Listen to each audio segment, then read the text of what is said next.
آخری بات جو ہم نے کیا تھا ذکر سورۃ القصص میں سے، وہ اس بات کا تھا کہ موسیٰ علیہ السلام نے ایک حادثہ ہوتے دیکھا. مصری قوم کا کوئی پولیس والا، کوئی فوجی کسی شہری کو مار رہا تھا، پیٹ رہا تھا. انہوں نے دیکھا کہ شاید یہ اسی طرح کا حادثہ ہے جو ہزاروں دفعہ یہاں ہوتا ہے. بنی اسرائیل تو غلام قوم ہیں، ان پر ہمیشہ ظلم ڈھائے جاتے ہیں، تو یہ بھی اسی طرح کا ایک اور کیس ہو رہا ہوگا. تو انہوں نے فیصلہ کیا کہ وہ جا کر مدد کریں ظالم کے خلاف. تو انہوں نے جا کے پولیس والے کو یا فوجی کو مکہ مار دیا.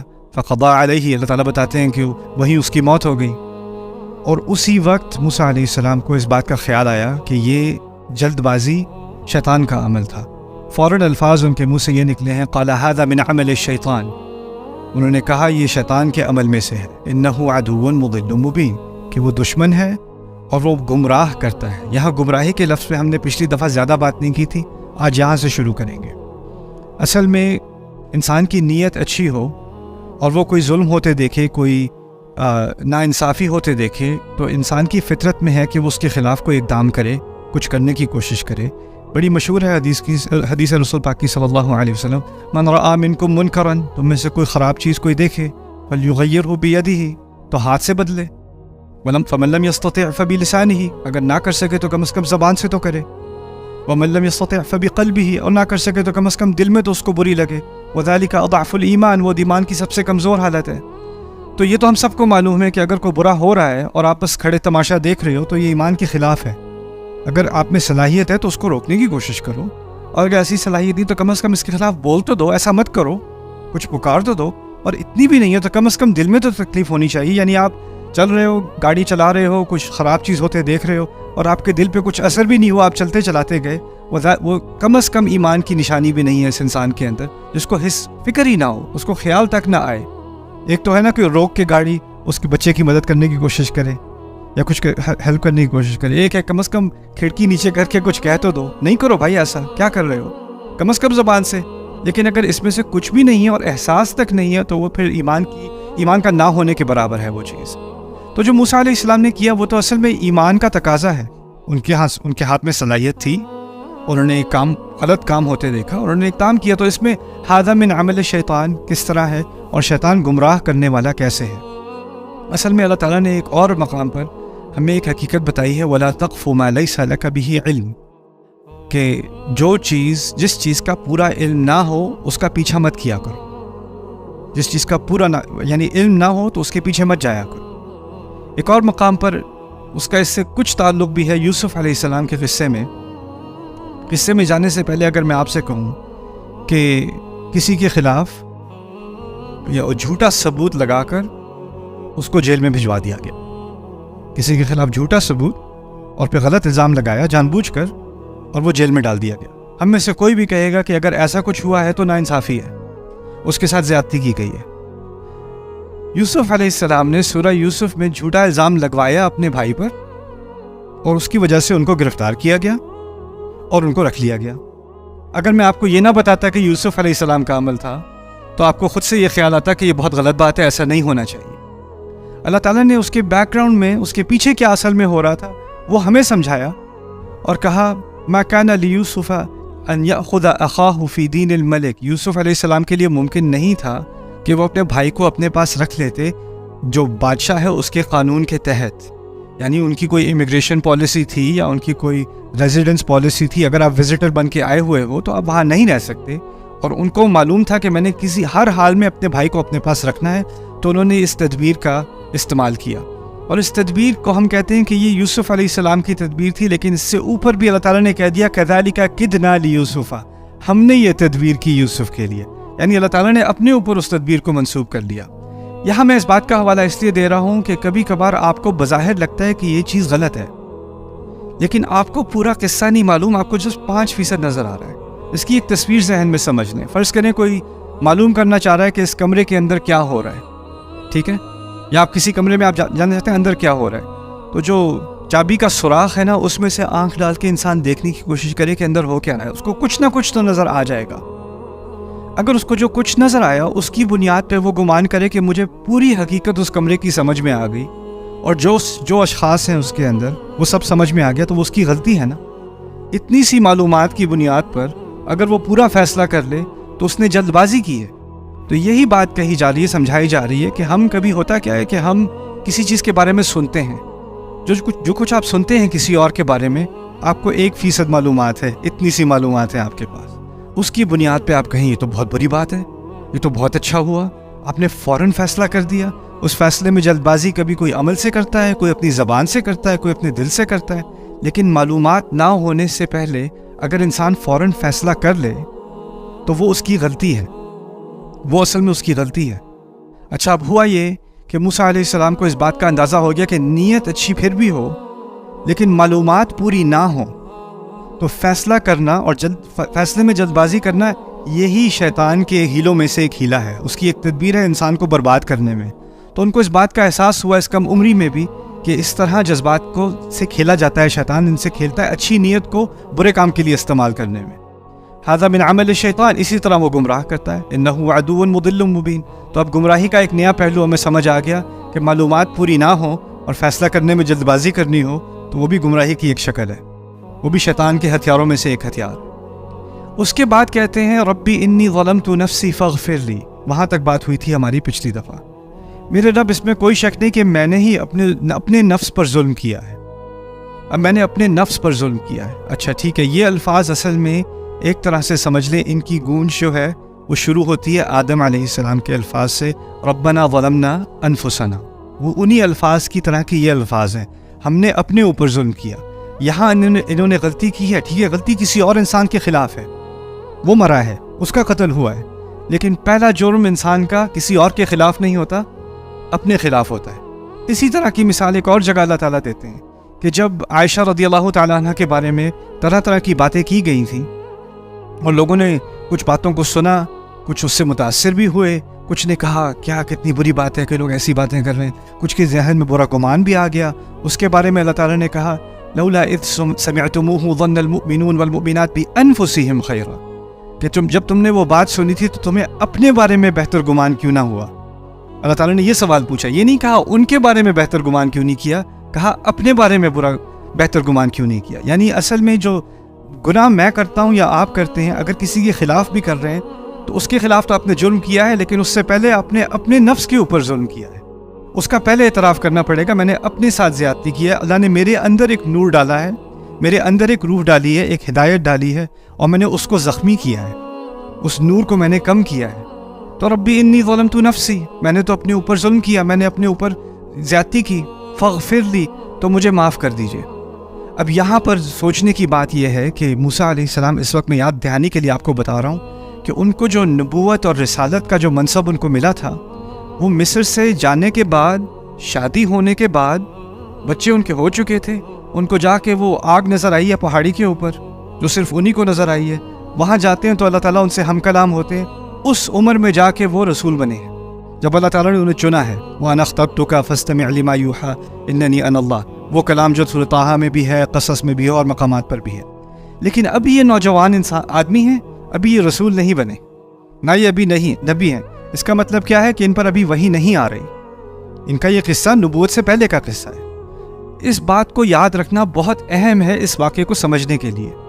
انہوں نے جب معافی مانگی ہے اپنی غلطی کی، تو وہ ایسے ہی ہے جیسے کوئی بھی مسلمان جو نبی نہ ہو، کوئی بھی مسلمان معافی مانگتا ہے اپنی غلطی کی۔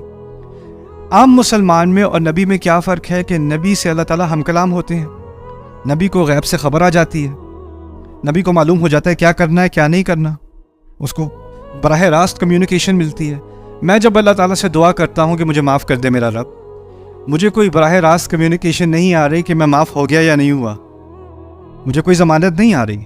میں نے استغفار تو کر لی ہے، لیکن مجھے کیسے پتہ چلے کہ اللہ نے معاف کیا یا نہیں کیا؟ ہو سکتا ہے میں نے بڑی استغفاریں کر لی، لیکن دل میں رہتا ہے خیال کہ پتہ نہیں اللہ نے یہ قبول کی ہوگی کہ نہیں، اتنا بڑا گناہ ہے، اتنی بڑی غلطی مجھ سے ہو گئی ہے، کیسے معاف ہو جائے گی؟ میں کچھ اور جتنا بھی کر لوں شاید یہ کافی نہیں ہے، شاید میرا دل اتنا پاک نہیں ہے کہ اللہ اس کو قبول کر لے، شاید میری استغفار میں کوئی کمی ہے، شاید میری اچھے اعمال میں، کیونکہ اللہ نے ایک اور مقام پر کہا ہے سبحانہ و تعالیٰ ان الحسنات یذہبن السیئات، اچھے اعمال برے اعمال کو مٹاتے ہیں، تو شاید میرے اچھے اعمال اتنے اچھے ہیں ہی نہیں کہ وہ اس برے عمل کو مٹا سکیں۔ تو آپ کو اپنی استغفار پہ شک کہ شاید وہ اتنی اچھی نہیں ہے، پھر اپنے اعمال پہ شک، پتہ نہیں حج قبول ہوا ہوگا کہ نہیں ہوا ہوگا، یہ عمرہ اللہ نے مانا کہ نہیں مانا, یہ روزے رمضان کے مانے گئے کہ نہیں مانے گئے, میری نیت پوری طرح پاک تھی یا نہیں. ہر معاملے میں انسان اپنے آپ پہ شک کرنے لگے کہ شاید اس کا معیار ایسا نہیں ہے کہ اللہ اس کو قبول کرے. یہاں یہی سوال جو ہم اب کبھی اپنے آپ سے پوچھتے ہیں, وہی سوال پوچھنے کا حق موسیٰ علیہ السلام کو بھی ہے. ان پر ابھی رسالت نہیں آ رہی, کہیں سے وہی نہیں آئے گی کہ تم نے معافی مانگی تو میں نے تجھے معاف کر دیا. تو ان کے پاس ایک ضمانت آ گئی, گارنٹی آ گئی, اللہ کا اپنا کلام براہ راست آ گیا. ابھی وہ نبی نہیں ہے. اللہ تعالیٰ فرماتے ہیں انہوں نے یہ دعا مانگی کہ میں نے غلطی کی, مجھے معاف کر دیں. اللہ تعالیٰ فرماتے ہیں فغفر لہ, اس وجہ سے, فاس کو فا سببیہ کہتے ہیں, جس کی وجہ سے اللہ تعالیٰ نے انہیں معاف کر دیا. فغفر لہ انہ هو الغفور الرحیم, بے شک وہی ہے جو بہت زیادہ معاف کرتا ہے, بہت زیادہ ڈھکتا ہے گناہوں کو, اور بہت ہی محبت اور خیال کرنے والا ہے, رحیم. اچھا, یہ بات تو اللہ تعالیٰ نے کہہ دی. اب اللہ نے اپنی طرف سے بتا دیا, اپنے نقطۂ نظر سے, کہ وہ معاف ہیں. لیکن اس کا مطلب اب بھی یہ نہیں ہے کہ موسیٰ علیہ السلام کو معلوم ہے کہ وہ معاف ہے. ان کو ابھی بھی نہیں پتا. اگلی آیت سنتے ہیں موسیٰ علیہ السلام کیا فرماتے ہیں. کہتے ہیں ربی بما قال ربی بما انعمت علی فلن اکون ظہیرا للمجرمین, میرے رب جو نعمت آپ نے میرے اوپر ابھی کی ہے, اس کی وجہ سے میں کبھی کسی مجرم کی سپورٹ نہیں کروں گا, میں کسی مجرم کی مدد نہیں کروں گا کبھی بھی, ایسا میں کبھی نہیں بنوں گا. آیت کے پہلے الفاظ کیا ہیں؟ کیوں نہیں کروں گا؟ کیونکہ آپ نے میرے اوپر بڑا انعام کیا ہے. تو سوال یہ پیدا ہوتا ہے یہ انعام کون سا ہے؟ ابھی تو قتل ہوا ہے, ابھی انہوں نے استغفار کی ہے, ابھی بھیک مانگی ہے کہ یا رب مجھے معاف کر دے, میں نے اپنے اوپر ظلم کیا. اور اس کے بعد فوراً ان کے اگلے الفاظ ہیں اللہ تعالیٰ تیری بڑی نعمت ہے میرے اوپر, اور اس نعمت کی وجہ سے میں آئندہ ایسی غلطی نہیں کروں گا. فلن اکون ظہیرا للمجرمین. یہاں سے قرآن جو حکمت ہمیں سکھا رہا ہے وہ یہ ہے لا تقنطوا من رحمت اللہ ان اللہ یغفر الذنوب جميعا. اللہ تعالیٰ کی رحمت سے مایوس نہ ہو, مسلمان کو کہا ہے. اس میں کوئی شک ہی نہیں ہے کہ اللہ تمام گناہوں کو معاف کرے گا. اب یہاں جو چیز میں نے سیکھی وہ کیا ہے, اور آپ نے سیکھی وہ کیا ہے, کہ جب انسان صاف دل سے, خلوص سے, اس کو ندامت ہے, اس کو شرمندگی ہے اپنی غلطی پر, اور اس نے اللہ تعالیٰ کے سامنے اعتراف کیا اپنی غلطی کا, اور توبہ کی ہے اور معافی مانگی ہے, تو اللہ اپنی طرف سے ضمانت دے رہے ہیں, گارنٹی دے رہے ہیں کہ اللہ نے, اس میں کوئی شک ہونا ہی نہیں چاہیے کہ اللہ تعالیٰ نے معاف کر دیا. بلکہ یہ استغفار کرنا یہ اللہ تعالیٰ کی طرف سے ایک بہت بڑی دی ہوئی نعمت ہے. بہت سارے لوگ ایسے ہوتے ہیں, غلطی کرتے ہیں اور پھر بہانے بناتے ہیں, دیکھو میری غلطی نہیں تھی, میرے اوپر پریشر بہت تھا, میری غلطی نہیں تھی, دیکھو سوسائٹی ایسی ہو گئی ہے, میری غلطی نہیں تھی, حکومت نے یہ کیا تھا, میری غلطی نہیں تھی, میری فیملی خراب ہے, میرے پیرنٹس ایسے ہیں, میرا بھائی ایسا ہے, میرا وہ ایسا ہے, وہ ایسا ہے, سب کی غلطی ہے, میری نہیں ہے. لیکن اگر انسان میں اتنی صلاحیت ہو کہ غلطی کرنے کے بعد اس میں اتنی عقل ہو کہ سارے بہانے ڈھونڈے بغیر, اس وقت دیکھیں موسیٰ علیہ السلام کی صورتحال دیکھیں, وہ بہت سارے بہانے بنا سکتے ہیں. وہ یہ کہہ سکتے ہیں یہ تو ہر روز اس طرح کرتے ہیں, تو مجھے کیسے پتا ہوتا کہ آج یہ ظالم ہے اور یہ مظلوم ہے. آج سے لاکھ دفعہ پہلے یہ سارے فوجی یہ ظالم ہوتے ہیں اور بنی اسرائیل والے مظلوم ہوتے ہیں, تو مجھے کیسے پتا ہونا تھا کہ ایک دن یہ مظلوم ہے اور دوسرا ظالم ہے؟ میں کیسے معلوم کر سکتا تھا؟ مجھے تو اس بات کا علم نہیں ہو سکتا تھا. تو وہ بہانہ بنائے بغیر انہوں نے بس اپنی غلطی کا اعتراف کیا ہے, اور یہ اللہ تعالیٰ کی طرف سے دیا ہوا بہت بڑا تحفہ ہے انسان کو کہ وہ بہانوں کو سب کو چھوڑ کے, ان کو اگنور کر کے, اپنی غلطی کا اللہ تعالیٰ کے سامنے اعتراف کر لے اور کہہ دے یا رب میں نے اپنے اوپر ظلم کیا, مجھے معاف کر دے. اور جس کو یہ نعمت مل جائے کہ وہ بہانوں کے پیچھے نہ بھاگے, بل الانسان علی نفسہ بصیرہ ولو القى معاذیرہ. سورۃ القیامہ میں اللہ تعالیٰ فرماتے ہیں کہ انسان کو اپنے اوپر بہت پوری نظر ہے. میں جو اپنے آپ کو دیکھتا ہوں نا, کوئی اور نہیں دیکھ سکتا. جیسے آپ اپنے آپ کو دیکھ سکتے ہو, کسی اور کو نظر نہیں آ رہے. آپ کے قریبی ترین لوگ بھی آپ کو اس طرح نہیں دیکھ سکتے جیسے آپ اپنے آپ کو دیکھ سکتے ہو. اور پھر بھی اللہ تعالیٰ بولا وہ القى معاذیرہ, حالانکہ وہ جتنی بھی بہانے بناتا رہے, بہانے پھینکتا رہے. ہوتا یہ ہے کہ آپ کو آئینے میں آپ نظر آ رہے ہو, لیکن وہ آئینے میں بھی آپ جھوٹ بولنا شروع کر دیتے ہو. تو یہ چیز اللہ تعالیٰ کی طرف سے بہت بڑی نعمت ہے. اور یہاں اللہ تعالیٰ کی ایک بہت بڑی نعمت اور یہ بھی ہے کہ جس کو اللہ نے خلوص سے استغفار کرنے کی توفیق دی, اس کو یہ تحفہ بھی دے دیا کہ تیری استغفار قبول ہے. اس میں شک کرنے کی ضرورت اب نہیں ہے. اس میں بار بار پیچھے جا کر سوچنا پتہ نہیں معاف کیا ہوگا کہ نہیں, پتہ نہیں وہ استغفار صحیح تھی یا نہیں, پتہ نہیں اللہ کے ہاں معاف ہوگا کہ نہیں, یہ شک چھوڑ دو، اسی لیے یہاں انا کا لفظ استعمال ہوا ہے۔ علماء تفسیر میں بہت ساروں کی رائے یہ ہے، کبھی کبھی اللہ کہتے ہیں واللہ غفور الرحیم، اللہ معاف کرنے والا ہے، اور اللہ وا کے معنی ہے اور اللہ معاف کرنے والا ہے، وہ حالیہ جملہ ہو جاتا ہے یا استئناف ہو جاتا ہے۔ لیکن جب اللہ تعالیٰ کہتے ہیں نا ان اللہ غفور الرحیم، انا کا اضافہ کیا جاتا ہے کچھ آیات میں، ان آیات میں فرق یہ ہوتا ہے کہ یہاں ضمانت دی جا رہی ہے ان مقامات پر کہ اس میں شک کرنے کی کوئی گنجائش ہے ہی نہیں کہ اللہ معاف کرے گا، تو یہاں پر ایک شک کی گنجائش ہی نہیں ہے۔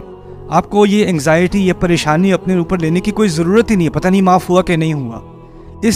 اس بوجھ کو اللہ تعالیٰ نے ہلکا کیا ہے ہمارے لیے، انہ هو الغفور الرحیم۔ اچھا اب انہوں نے معافی مانگ لی، ٹھیک ہے، استغفار کر لی، یہ بوجھ ان پر سے ہٹ گیا، اور وعدہ بھی کر لیا آئندہ میں ایسی غلطی نہیں، جلد بازی اب نہیں کروں گا، لن اکون ظہیرا للمجرمین۔ اس بات سے اشارہ اس بات کی طرف بھی مل گیا کہ وہ جو فوجی تھا جو دوسرے کی پٹائی کر رہا تھا، وہ پٹائی جس کی ہو رہی تھی وہ چور تھا یا کوئی مجرم تھا کسی قسم کا۔ اچھا اب قتل تو ہو گیا ہے فوجی کا، اور وہ دوپہر کا ٹائم تھا، اس وقت سارے قیلولہ کے لیے سارے سو رہے تھے دوپہر میں، تو کسی نے دیکھا نہیں یہ سارا کرائم، کسی نے یہ جرم نہیں دیکھا، بس اس کا ایک گواہ رہ گیا ہے، وہ جو مجرم تھا وہ، اس کے علاوہ اس کا کوئی گواہ نہیں ہے۔ تو آگے وہ بھاگ گئے، موسیٰ علیہ السلام گھبرا گئے، نوجوان آدمی تھے، ان کو یہ بھی پتا تھا کہ جو مصر کی پولیس ہے اور جو ان کے فوجی ہیں وہ ان سے شدید نفرت کرتے ہیں۔ اصل میں مصر میں ایک محبت کرنے والا مصری ان سے وہ تھا فرعون، اس کے دل میں اللہ تعالیٰ نے محبت ڈال دی تھی موسیٰ علیہ السلام کے لیے۔ وہ اللہ تعالیٰ نے اس کے بارے میں کہا ہے وَأَلْقَيْتُ عَلَيْكَ مَحَبَّةً مِّنِّي، میں نے تیرے اوپر ایک خاص محبت ڈالی ہے جو مجھ میں سے آتی ہے۔ وہی فرعون جو لاکھوں بچوں کا قتل کرنے کو تیار تھا، اس نے موسیٰ علیہ السلام کو جانتے ہوئے کہ یہ بنی اسرائیل سے ہیں مار نہ سکا، یہاں تک کہ نہ مارنے کے اس سے زیادہ تر یہ بھی کہا جا سکتا ہے کہ اس کو غلام بنا لینا چاہیے تھا۔ چلو ماریں گے نہیں، یہاں بچے کو غلام بنا دو، یہاں پہ نہیں، اس کو اپنے بیٹے کی طرح الم نربک فینا ولیدا، بہت محبت ڈال دی فرعون کے دل میں موسیٰ علیہ السلام کے لیے۔ لیکن اس کا مطلب یہ نہیں کہ پوری مصری قوم ان سے محبت کر رہی ہے، بلکہ ان کی نفرت میں اور بھی اضافہ ہو گیا ہوگا۔ ہم سارے مصری اور ہم دوسرے درجے کے، یہ غلام کو پہلے درجے کا رویہ مل رہا ہے، اس کو شہزادے کی طرح ٹریٹ کیا جا رہا ہے، تو ان کے دل میں نفرت تھی۔ اسی لیے اگر یہ اپنے آپ کو پولیس کے حوالے کرتے، جرم تو ہو گیا ہے، پولیس کے حوالے کرتے، تو ہوتا ہے کبھی کبھی، یہاں تو نہیں ہوتا، مسلمان ملکوں میں نہیں ہوتا، یہ پرانے زمانے کی کرپشن ہے۔ ہوتا یہ ہے کہ پولیس کے پاس جاؤ اور پولیس والے کچہری پہنچنے سے پہلے ہی مار دیں گے اور کہیں گے ایکسیڈنٹ ہو گیا تھا، یا یہ گاڑی سے گر گیا تھا، یا یہ گولی جا رہی تھی اس کے رستے میں ہی کھڑا ہو گیا۔ تو ان کو پتا تھا پولیس والے کیا کریں گے، مار دیں گے انہیں، اور ان کا گمان یہ صحیح تھا، اس لیے وہ چھپ گئے، اس بات کی گارنٹی، اس بات کی دلیل بعد میں بھی آنے والی ہے۔ ان کا ایک دوست تھا مصری جو فوج میں تھا اور ان کے جنرلوں میں سے تھا، لیکن وہ خفیہ طور پر مسلمان ہو چکا تھا، اور جب ان کی آپس میں پرائیویٹ میٹنگ ہوتی تھی پولیس والوں کی، تو اس میٹنگ میں ان کا وہ دوست بھی تھا۔ بعد میں جا کے وہ بھاگ کے آ کے ان کو بتائے گا ان الملأ یأتمرون بک لیقتلوک، کسی صورت میں دیکھو وہ جو سارے پولیس چیف ہیں نا، انہوں نے اپنی الگ سے میٹنگ کر لی ہے، انہوں نے فیصلہ کر لیا ہے کہ وہ تجھے قتل کر دیں گے، قتل کریں گے۔ فرعون کو غصہ آئے گا، کہیں گے نہیں جی وہ تو بلڈنگ سے گر گئے تھے، وہ پھسل کے گر گئے تھے، ایکسیڈنٹ تھا۔ اگر وہ فرعون کے پاس کورٹ میں لے کے گئے تو فرعون نے تو معاف کر دینا ہے، اس کو تو محبت ہے، وہاں تک نوبت نہیں آنے دینی ان لوگوں نے، انہوں نے آپ کو مار دینا ہے۔ لیکن اس سے پہلے اب یہ چھپے ہوئے پھر رہے ہیں، ابھی دوست آیا بھی نہیں ہے، چھپے ہوئے شہر میں پھر رہے ہیں۔ فَأَصْبَحَ فِي الْمَدِينَةِ خَائِفًا يَتَرَقَّبُ، دن کے وقت وہ خوف سے ایک ایک قدم دیکھ کر کوئی مجھے دیکھ نہ لے، کوئی پہچان نہ لے، وہ اب شہر میں گزر رہے ہیں۔ اچھا فَإِذَا الَّذِي اسْتَنصَرَهُ بِالْأَمْسِ، تو ایک اچانک جس نے مدد مانگی تھی پچھلے دن، اس مجرم نے مدد مانگی تھی پچھلے دن، وہی سامنے کھڑا ہے، یستصرخو، چیخ پکار کر دوبارہ مدد مانگ رہا ہے، اور وہ پھر کسی پولیس کے ہاتھوں پکڑا گیا، پھر اس کی پٹائی ہو رہی ہے، اس کو موسیٰ علیہ السلام نظر آ گئے اب۔ اور اب یہ فرق ہے، پچھلی دفعہ تھا کہ یہ حین غفلت من اہلیہا، وہ قیلولہ کا ٹائم تھا، شہر خالی تھا۔ یہ دوسری آیت جو آ رہی ہے نا، اس میں اصبح کا لفظ استعمال ہوا ہے، صبح کے وقت کا استعمال ہوا ہے۔ صبح کے وقت شہر بزی ہوتا ہے، سارے کام کرنے والے، شہر میں سارے افراتفری پھیلی ہوئی ہے، سارے لوگ کام کر رہے ہیں، کوئی پرائیویسی اب نہیں ہے، لیکن وہ مارا جا رہا ہے وہاں پر۔ اور اس نے ان کو بلایا، موسیٰ آپ نے جو کل مدد کی تھی اپنے مسلمان بھائی کی، ایک دفعہ اور امت کی حمایت میں کھڑے ہو جائیں۔ دوبارہ اس کافر کے خلاف. آئیے ایک اور کافر ہے آپ کے لیے, اس کو بھی اپنا مبارک مکہ مارے آپ. یستصرخہ, چیخ پکار کر ان کو بلانے لگا. موسیٰ علیہ السلام نے اس دفعہ دیکھا تو دیکھا یہ تھا, اس دلدل میں دوبارہ اب میں تو نہیں پھنسنے والا. تو کیا جواب دیتے ہیں وہ؟ کہتے ہیں قال لہ موسیٰ انک لغوی مبین, تم تو بہت ہی گمراہ قسم کے آدمی ہو. اب انہوں نے آگے نہیں پڑھنا, اب دوبارہ وہ غلطی. ابھی اللہ سے وعدہ کیا ہے, کیا وعدہ کیا ہے؟ آئندہ میں کبھی غلط کرنے والے کی حمایت نہیں کروں گا.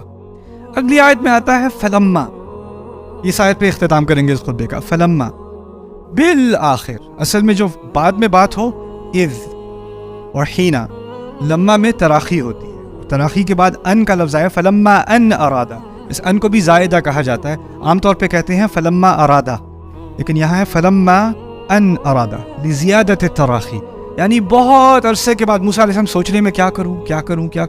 اس کی وہاں پٹائی ہو رہی ہے اور وہ مارا جا رہا ہے, اس کو اتنا مارا جا رہا ہے کہ وہ تقریباً مرنے کو آ گیا ہے. تو اب موسیٰ علیہ السلام کے دل میں ایک اور خیال, کل میں نے جلدی میں اقدام کر لیا تھا تو غلطی ہو گئی, آج اگر میں کچھ اقدام نہ کروں تو میرے سامنے قتل ہو جائے گا. چور تو وہ ہے لیکن موت کا تو مستحق نہیں ہے. تو وہ ایک دوسرا ایکسٹریم ہو گیا نا. ایک ایکسٹریم ہوتا کیا ہے کہ اگر انسان سے ایک غلطی ہو جائے تو کہ میں اس غلطی کے کبھی قریب بھی نہیں آؤں گا, اور وہ میں اتنا دور ہو جاؤں گا اس سے کہ میں دوسری طرح کی غلطی شروع کر دوں گا. وہ جو دوسرے ایکسٹریم پر ہے تو کوئی کھڑا تماشا دیکھتا رہے اور کچھ نہ کرے, وہ بھی غلط ہے. تو موسیٰ علیہ السلام کو اللہ تعالیٰ نے یہ حکمت دی کہ اب مجھے مکہ نہیں مارنا, لیکن کیونکہ وہ جسمانی طاقت میں ان میں تھی تو اللہ تعالیٰ فرماتے ہیں فلما ان اراد ان یبطش بالذی هو عدو لہما, جب موسیٰ علیہ السلام نے بالآخر فیصلہ کیا سوچ سمجھ کر کہ وہ اس کو پکڑ لیں گے, جکڑ لیں گے جو ان دونوں کا دشمن تھا. یعنی اب فوجی کو مارنا نہیں, اس کو صرف روکنا ہے, اس کو نقصان پہنچائے بغیر. اگر میں نے کسی فتنے میں اپنا ہاتھ ڈالنا ہے, یا تو یہ ہے کہ میں کسی ایک کی جلد بازی میں حمایت کر دوں اور دوسرے کو مکہ مار دوں, دوسرا یہ ہے کہ میں کچھ بھی نہ کروں, ایک دوسرے کو مارنے دو, میرا کیا مسئلہ ہے, چھوڑو, اب میں نے اپنا سبق سیکھ لیا, میں انوالو نہیں ہوتا. لیکن اگر میرے پاس صلاحیت ہے کہ میں سیز فائر کرا دوں, میں مارنے والے کو روک دوں, اس کو نقصان پہنچائے بغیر میں روک دوں, تو کم از کم یہ فتنہ آگے نہ پھیلے, تو مجھے انوالو ہونا چاہیے. فلما اراد ان یبطش بالذی هو عدو لہما. اچھا وہ آئے آخرکار سوچ سمجھ کر وہ بڑھ رہے ہیں, وہ لیٹا ہوا ہے مجرم زمین پہ, اس کو منہ پہ مکے پڑ رہے ہوں گے. اس نے سائڈ سے دیکھا موسیٰ علیہ السلام آ رہے ہیں. جب اس نے دیکھا موسیٰ علیہ السلام آ رہے ہیں تو اس کو غلط فہمی ہوئی. اس نے سوچا پتہ نہیں کل کی وجہ سے غصہ ہوگا انہیں, تو یہ اس کے ساتھ مل کے یہ بھی مارنا شروع کر دیں گے. تو یہ فوجی کے تو میں 20-30 مکے کھا لوں, ان کے مکے کا وہ ایک بھی لگ گیا تو کام ہو جانا ہے. تو اب اس کو لگا کہ یہ تو ایمرجنسی ہے بھائی, جان بچانی ہے. اب میں کیسے جان بچاؤں؟ موسیٰ آ رہے ہیں, موسیٰ آ رہے تھے اس کو بچانے علیہ السلام, وہ سمجھ رہے اس کو مارنے آ رہے ہیں. اس کو غلط فہمی ہو گئی. اس کو غلط فہمی, اس نے کیا کیا, فوراً آواز پکارتا ہے اونچی آواز میں, یا موسیٰ اتريد ان تقتلنی, کیا تو مجھے قتل کرنا چاہتا ہے؟ کما قتلت نفسا بالامس, جیسے کہ تو نے کل قتل کیا تھا. سب کے صبح میں ہے, سارا رش ہے, سب لوگ آئے ہوئے ہیں, اور اس نے سب کے سامنے ان کے جرم کو ایکسپوز کر دیا. یہاں پہ ایک بڑی حکمت سکھائی ہے قرآن نے. کچھ لوگ ہوتے ہیں جن کی آپ بڑی اچھی نیت سے مدد کرتے ہو, اور وہ آپ کو پھسلا کر اپنے جرم میں پھنسا لیتے ہیں. اور جب وہ آپ کو اپنے جرم میں پھنسا لیں, اب ان کے پاس یہ معلومات آپ کے خلاف ایک اختیار ہے, اور جب موقع ملے گا اپنی جان بچانے کا تو وہ آپ کو بڑی سہولت سے ذبح کرنے کو تیار ہو جائیں گے. تو فوراً سب کے سامنے کما قتلت نفسا بالامس ان تريد الا ان تكون جبارا في الارض وما تريد ان تكون من المصلحين. آپ تو بس یہاں اپنی زبردستی کرانے آئے ہیں, ہاں, آپ کو اصلاح کرنے نہیں آئے یہاں پہ. سارا فوکس اب جو پولیس والا تھا جو چور کو پکڑ کے اس کو مار رہا ہے, اس کو بھی پتا ہے کہ اس کا فیلو پولیس آفیسر کل مارا گیا تھا, اور اب اس کا قاتل مل گیا. تو یہ کیس تو چھوٹا ہے نا اس کے مقابلے میں. تو سارا زور اب آئے گا کس کی طرف؟ موسیٰ علیہ السلام کی طرف. اور اسی بات کا علم تھا اس مجرم کو. یہاں جو بات اللہ تعالیٰ نے ہمیں سمجھائی اس میں بہت ساری حکمتیں ہیں, لیکن اس میں کم از کم ایک حکمت یہ ہے کہ ہمیں بھولا نہیں ہونا. کوئی رو رہا ہے، کوئی مدد مانگ رہا ہے، کوئی ٹھیک ہے ہو سکتا ہے واقعی اس کو مدد کی ضرورت ہو، لیکن جس طرح آپ پوری معلومات دیے بغیر کوئی اقدام نہیں کر سکتے، اسی طرح پوری معلومات سمجھے بغیر اور ساری سچویشن کو سمجھے بغیر آپ کسی کے باتوں میں نہیں آ سکتے. آپ باتوں میں نہیں آ سکتے، آپ کو بہت نقصان ہو جائے گا اس کا. تو قرآن نے ہمیں اچھائی کا تو حکم دیا ہے، اور قرآن نے ہمیں اور ہمارے دین نے ہمیں دوسرے کے بارے میں حسن ظن کرنے کا حکم تو دیا ہے، لیکن تجربے سے سیکھنے کا بھی حکم دیا ہے.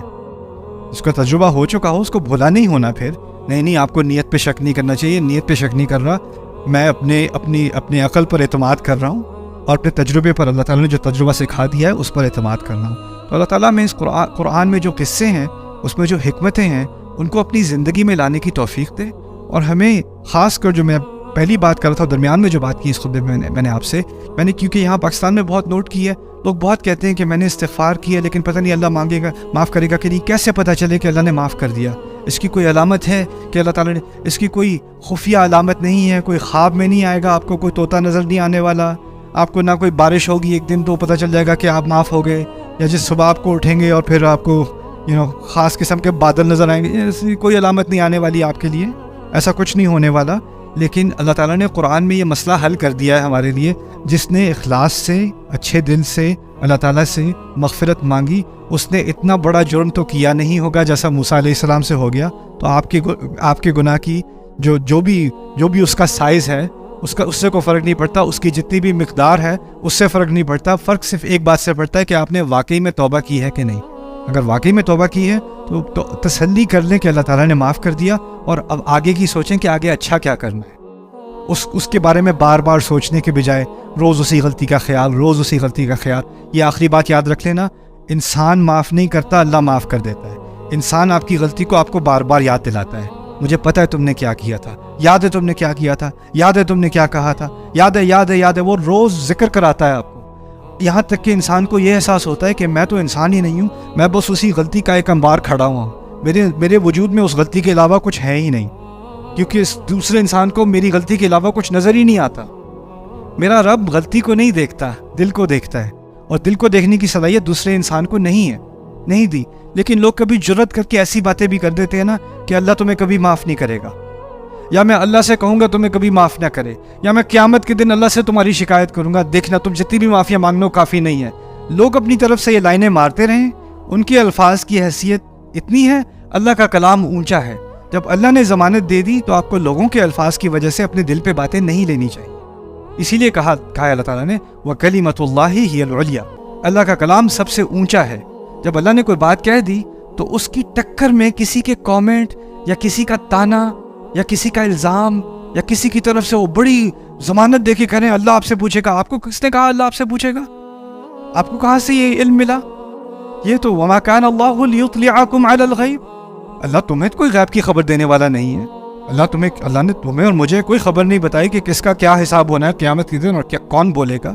کیسے کہہ سکتے ہو کہ قیامت کے دن میں یہ اللہ سے یہ کہوں گا یا یہ کہوں گی؟ جس دن اللہ تعالیٰ کہہ رہے ہیں لا يتکلمون الا من اذن له الرحمن، جس دن کوئی بولے گا ہی نہیں سوائے کہ اللہ الرحمن اجازت دے دے. ہمیں کسی کو ضرورت ہوتی کہتے نہیں، ویسے تو انسانیت نہیں بولے گی، لیکن پھر میں اللہ تعالیٰ کے سامنے ہاتھ اٹھا کے کہوں گا یا اللہ ایک سیکنڈ، اس کے بارے میں مجھے ایک بات بتانی تھی آپ کو، وہ پہلے سن لیں، پھر قیامت کا یوم قیامت شروع کرتے ہیں. یہ کیا نان سینس ہے، کیا مذاق ہے اللہ کے کلام کے ساتھ. تو ہمیں اللہ تعالیٰ کے کلام کو سنجیدگی سے لینا چاہیے، اور اس میں جو دھمکی ہے اس کو سیریس لینا چاہیے، اور اس میں جو تسلی ہے اس کو بھی دل تک لے لینا چاہیے. بارک اللہ لی ولکم فی القرآن الحکیم ونفعنی وإیاکم بالآیات والذکر الحکیم.